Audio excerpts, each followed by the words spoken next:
स्वागत. पाहूयात आजच्या ताज्या घडामोडी. मलिकवाड येथे समस्त मातंग समाज आणि ग्रामस्थांच्या वतीने लोकशाहीर अण्णाभाऊ साठे यांची 106वी जयंती विविध उपक्रमाने उत्साहात साजरी करण्यात आली. यावेळी लोकशाहीर अण्णाभाऊ साठे यांना आदरांजली वाहण्यात आली. प्रारंभी मल्लिकार्जुन संस्थेचे संस्थापक चेअरमन अण्णासाहेब इंगळे, मातंग समाजाचे धोंडीराम घाटे यांच्या हस्ते दीप प्रज्वलन करण्यात आले. त्यानंतर गंगाराम मोरडे, श्री बाकडे यांच्या हस्ते अण्णाभाऊ साठे फलकाला पुष्पहार अर्पण करण्यात आला. त्यानंतर अप्पासो घाटे, संजय वडगावे, सुजित नडवीमणी, विजय खोत, अण्णासो इंगळे, MB केरुरे, अमन इंगळे यांच्या हस्ते श्रीफळ वाढवण्यात आले. यावेळी मल्लिकार्जुन पतसंस्थेचे संस्थापक चेअरमन अण्णासाहेब इंगळे यांनी मातंग समाजाला अण्णाभाऊ साठे यांच्या विचारांची 5 ग्रंथ भेट म्हणून दिले.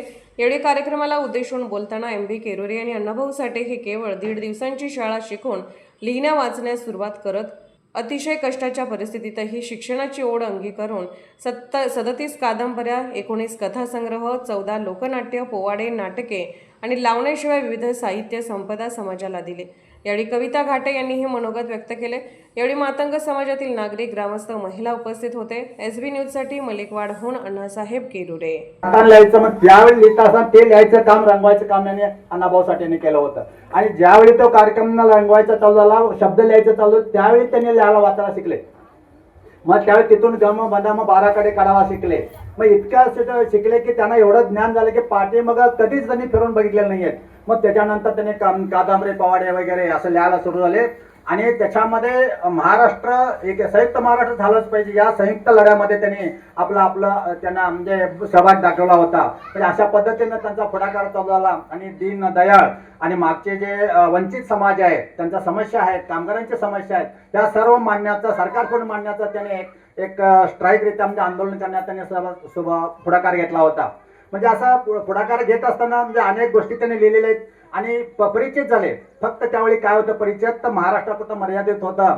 पण ज्यावेळी भारताचे पहिले पंतप्रधान पंडित जवाहरलाल नेहरू रशियामध्ये गेले, त्यावेळी म्हणजे ही जी माहिती होती ती रशियामध्ये पोहोचली होती, पण पंतप्रधानांना माहिती नव्हतं. पण रशियामध्ये गेल्यानंतर त्यांना विचारलं, what about opinion Annabhau Sathe, हे विचारलं, तुमच्या अण्णाभाऊ साठेबद्दल विचार काय. पण त्यांनी थातूर मात्र विचार केले. ज्यावेळी त्यांनी परत आले, दिल्लीला आले, त्यावेळी महाराष्ट्राचे मुख्यमंत्री यशवंतराव चव्हाण होते. त्यांनी फोन केला, अण्णाभाऊ साठे कोण आहेत हे. मग त्यांना माहिती होतं यशवंतराव चव्हाणांना. त्यांनी यशवंतराव चव्हाणांनी अण्णाभाऊ साठेंना फोन केला, म्हणजे माध्यम संपर्क साधला आणि तुम्हाला दिल्लीला बोलावण्या म्हणजे भेटण्यासाठी बोलावणं केलेलं असं सांगितलं. पण त्यावेळी त्यांनी काय केलं, मला भेटायचं नाही आहे, भेटायचं कोणाला आहे, नेहरूंना भेटायचं, नेहरू इकडे आलं पाहिजेत, एवढा स्वाभिमान त्यांचा. म्हणजे ही चळवळीमध्ये आहे. तसं त्यांचं मूळ गाव, अण्णाभाऊ साठेंचं मूळ गाव हे कुरुंदवाड, लक्षात घ्या. त्यांचे वडील गेले वाटेगावला, वाटेगावला गेले, तिथून परत त्यांनी मुंबईला गेले. नाहीतर तसं म्हटलं तर त्यांचं मूळ वडिलांचं गाव हे कुरुंदवाड आहे. साठेंचं मूळ गाव कुरुंदवाड. त्यानंतर त्यांनी मुंबईला गेले. मुंबईला गेल्यानंतर मग तिथं त्यांनी महाराष्ट्र चळवळ असेल, आता मास्तरांनी रशियामध्ये सांगितलं, रशियामध्ये एक चौक आहे त्यांच्या ह्याच्यावरती, तिथे एक चौक आहे, तिथे त्यांनी शिवाजी महाराजांच्यावरती जो पोवाडा गावला. जसं आमच्या आता मोठमोठ्या सिटीमध्ये मोठे चौक असतात, तशा त्या चौकामध्ये त्यावेळेला रशिया सरकारनं त्यांचं कौतुक केलेलं होतं त्या काळामध्ये. त्यानंतर त्यांनी मला वाटते सरासरी 36 कादंबऱ्या लिहिल्यात गुरुजी, आणि 10 नाटकं लिहिलेले आहेत. 10 नाटकं आहेत. म्हणजे एवढे मोठे ते कादंबरीकार होते. आता मास्तर म्हटलं सगळं त्यांच्या कादंबऱ्या प्रत्येक भाषेमध्ये त्यांच्या त्या कादंबऱ्या उपलब्ध झालेल्या आहेत.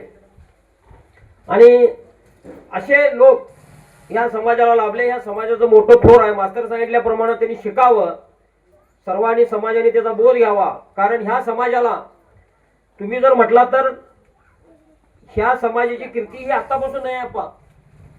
महाभारत, रामायणामध्ये एक मातंग ऋषी होते. मातंग ऋषी हे शबरीचे गुरु, हे मातंग समाजाचे. आणि त्यावेळेस त्यांनी मातंग समाजाला फार मोठा लढा दिलेला आहे. त्यावेळेला महाभारताच्या वेळेपासून आता अण्णाभाऊ साठे साहित्य करण्यापासून मातंग साजरा केले आहे. खूपच चांगला दिवस आहे आजचा. आणि ह्या दिवसाबद्दल बोलण्यासाठी आत्ताच जेवढ्या लोकांनी, वरिष्ठ लोकांनी इथे त्यांचे मतं मांडली आहेत, त्यांच्या इतिहासाबाबत आणि बाकी त्यांच्या साहित्याबाबत, तर ह्याच्यापेक्षा थोडा वेगळा विषय मी बोलू इच्छिते. जे आजची नवी पिढी आहे त्याच्यासाठी आपण अण्णाभाऊ साठे साहेबांचे विचार कशा आपण पुढे घेऊन जाऊ शकतो ह्याच्याबद्दल मला थोडंसं बोलावंसं वाटतंय.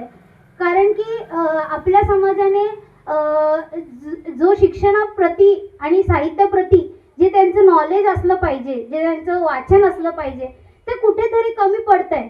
आणि गव्हर्नमेंटनी जे सरकारनी आपल्याला खूप सारा अण्णाभाऊ साठेंचं जे साहित्य आहे ते खुलं केलं आपल्या वर्गासाठी. सो आपल्या समाजाने पहिलं माझं मत असं आहे की त्यांचे विचार आपण वाचावेत. त्यांचे इतके चांगले कादंबऱ्या आहेत, साहित्य आहेत, ते आपण वाचावं. आपल्याला आपल्यातला माणूस करणं खूप महत्त्वाचं आहे. आणि दुसरी गोष्ट म्हणजे शिक्षण हे खूप महत्त्वाचं आहे आजच्या पिढीसाठी. तसेच व्यवसाय अण्णाभाऊ साठेच्या मार्फत खूप सारे व्यवसायाचे ऑपॉर्च्युनिटीज गव्हर्नमेंटनी केल्या आहेत. तसंच मोठ्या परीक्षा जसे की आपण UPSC सारख्या वगैरे परीक्षा असतात त्याच्यामध्ये आधी बार्टी म्हणून एक संस्था आहे ज्याचा अर्थ असा आहे की Babasaheb Ambedkar research and training ही स्पर्धा परीक्षांसाठी मुलांना प्रशिक्षण द्यायची. तसंच आता सरकारने RT म्हणून ही संस्था खोलली आहे ज्याचं Annabhau Sathe research and training. हे फक्त मातंग समाजाच्या विद्यार्थ्यांनी पुढे यावं, शिक्षण घ्यावं, UPSC सारख्या परीक्षांमध्ये उत्तीर्ण होऊन आपल्या समाजातील एका गटाचं प्रतिनिधित्व करावं सरकारमध्ये, अशी इच्छा आहे. तर माझं इकडे असणाऱ्या सगळ्या लोकांचं साठी हेच म्हणणं आहे की शिक्षणाला कमी लेखू नका. आपले जे ह्याच्यामध्ये जे सांगून गेलेत अण्णाभाऊ साठे की 1.5 दिवस शाळा शिकूनही माणूस जर इतका छान साहित्य लिहू शकतं, ज्याची जगभरात इतकी जास्त ख्याती वाढली आहे, त्यांचं नाव झालेलं आहे, तर मला हे सांगायचं की शिक्षण खूप महत्त्वाचं आहे. आणि आपल्या समाजाच्या विद्यार्थ्यांनी नक्कीच पुढच्या पिढीला आपला समाज शिकवावं, त्यांची पुस्तकं शिकवावी. माझी ही विनंती आहे समाजाकडे की त्यांनी एक समाज मंदिर सारखं काहीतरी उभं करावं ज्याच्यामध्ये आपण अण्णाभाऊ साठेंची पुस्तकं ठेवू शकतो. कारण की ही जी लहान मुलं आहेत, ही जी मोठी पिढी, ही वाचूनच प्रगती करू शकते. कारण की शिक्षण हेच एक जरिया आहे की आपण टॉपपर्यंत जाऊ शकतो. असं माझं थोडंफार म्हणणं आहे. हेच मी आता इकडे मांडलं आहे. तुम्ही मला दिलेल्या वेळाबद्दल आणि या मंचाबद्दल मी खूप आभारी आहे. राजकीय, सामाजिक, आर्थिक असा सर्व घडामोडींचा आढावा पाहायला विसरू नका SB न्यूज चॅनल आणि नक्कीच सबस्क्राईब करा.